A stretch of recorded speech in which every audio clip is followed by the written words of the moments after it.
Halo, selamat pagi anak-anak. Apa kabar kalian hari ini? Jumpa lagi dengan Pak Denny di video pembelajaran tema 2, subtema 1 pembelajaran kedua.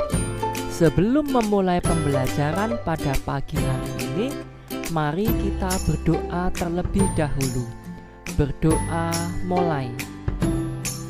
Selesai. Mata pelajaran yang terkait yaitu 1. PPKN, 2. SPDP, 3. Matematika. Anak-anak, coba kalian perhatikan gambar pelangi itu. Pelangi itu indah ya anak-anak, karena warna yang berbeda-beda. Begitu juga hidup bangsa dan bertanah air ini, jika kita hidup rukun walaupun berbeda-beda tentu akan indah. Silahkan disimak teks yang akan Bapak bacakan berikut ini. Perbedaan yang menguatkan. Kampung Cempaka adalah sebuah kampung transmigran. Warganya berasal dari berbagai daerah padat di Pulau Jawa. Hal itu menjadikan mereka berbeda suku maupun agama. Di Kampung Cempaka hiduplah 5 orang sahabat. Ada Asnah yang berdarah Sunda, Utami dari Banyuwangi, Tony seorang anak etnis Tionghoa yang sebelumnya tinggal di Semarang, Wande dari suku Tengger di Jawa Timur, dan Marta anak seorang pendeta yang dahulu tinggal di Solo. Di Kampung Cempaka, rumah mereka bersebelahan dan mereka pergi ke sekolah yang sama. Itu sebabnya mereka sangat akrab. Mereka suka bermain bersama dan sering menghabiskan waktu di rumah satu sama lain. Meskipun berbeda suku, kebersamaan begitu kental terlihat dalam keseharian mereka. Bersama anak-anak lain di Kampung Cempaka, mereka setiap akhir minggu berkumpul di balai utama kampung. Biasanya, selain berolahraga bersama, mereka juga kerap berkeliling ke rumah warga, membantu melakukan apa saja yang dibutuhkan warga. Kadang-kadang, mereka membantu warga lanjut usia, sekedar membereskan rumah atau menyiapkan makanan. Sesekali, mereka juga membantu orang tua yang sedang bekerja bakti membersihkan lingkungan. Dari Tony, mereka belajar menari barongsai. Lalu mereka ajarkan tari itu kepada anak-anak sekampung. Sementara itu, setiap tiba saat panen, Wande dan keluarganya akan sibuk memimpin warga membuat tumpeng gede, yaitu nasi khas dari daerah Tengger yang dibuat untuk mensyukuri berkah Tuhan dalam wujud panen raya.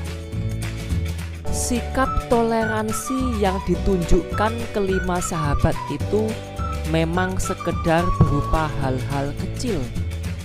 Hal kecil dalam keseharian itulah yang mencerminkan kehidupan Bhinneka Tunggal Ika di Kampung Cempaka yang kaya akan perbedaan. Mereka hidup damai berdampingan dan tulus saling menjaga.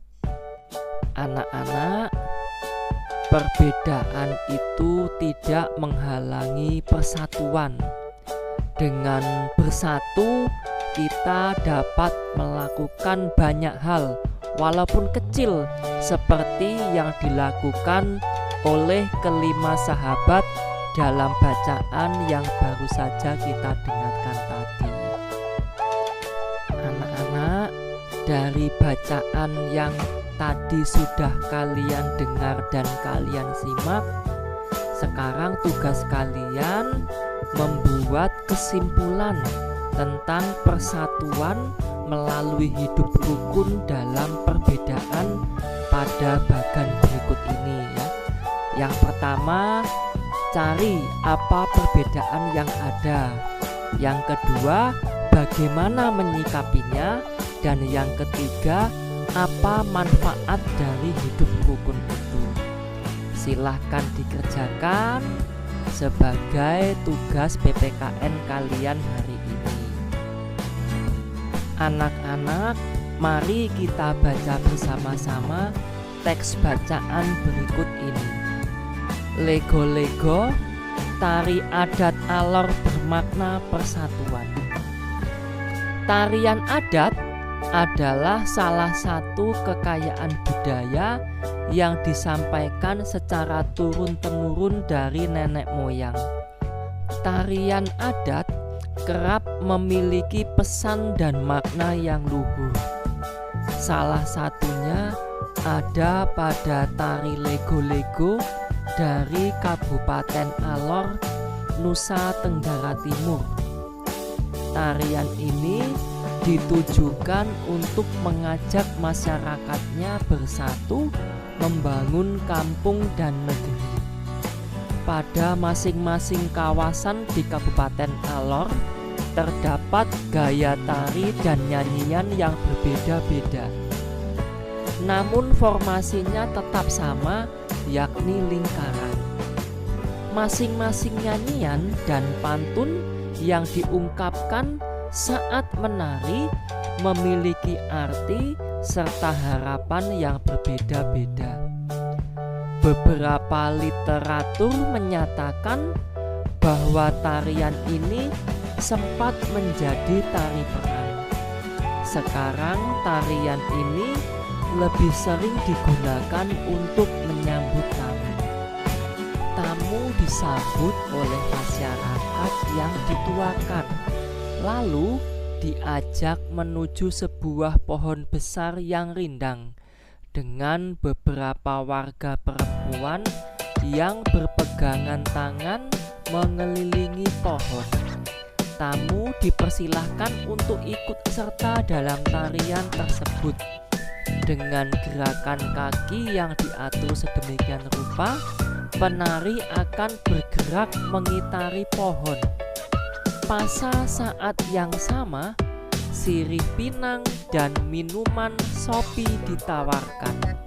Gerakan kaki dan nyanyian di masing-masing daerah bisa saja berbeda, namun bentuk formasi lingkaran dan komponen tradisional lainnya tetap sama. Di dalam lingkaran ada 3 lelaki yang memiliki tugas berbeda. Ada pemukul gong yang nadanya akan digunakan untuk menghitung langkah penari. Kemudian ada seorang lelaki yang bernyanyi sekaligus mengucapkan pantun, dan seorang lagi bertugas membagikan sirih pinang serta minuman sopi. Selain menjadi identitas setiap suku, tarian ini menjadi salah satu identitas pemersatu masyarakat Alor yang punya mimpi agar masyarakat dan pendatang terus bersatu membangun kampung serta negeri. Coba perhatikan pola lantai berikut ini. Ini adalah pola lantai vertikal atau lurus. Tari klasik banyak menggunakan pola lantai vertikal. Penari membentuk garis vertikal, yaitu garis lurus dari depan ke belakang, atau sebaliknya. Pola lantai ini memberikan kesan sederhana tetapi kuat.